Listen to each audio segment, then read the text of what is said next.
Hello everyone, it's me JB from UniqueTutorials. Today in this video I'll show you how to get simple to use on-screen calculator that utilizes the physical keyboard in any Windows PC. So without further more delay, let's begin. So firstly, just open any web browser and just visit to this website link. I'll be providing this website link too in the video description, so you can click there and visit to this website link. And after that you will see here download now option. Just click on it.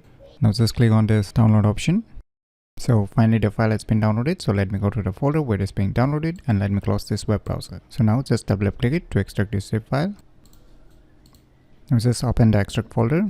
Now we'll see here the third file is the application. Just click on it. Now you can see here a floating on-screen calculator. So it does not have any on-screen keys, so it will work only with your computer keyboard keys. So say let me type 1 plus 1. So you can see here it's a very simplistic calculator. So let us try 4 divided by 2. So you can see it's giving the right answer. So let us try one more. 2 into 4. So you can see it's giving the right answer. So if you want more options, then just place your mouse cursor here and just right mouse click on it. Now we'll see here tons of options.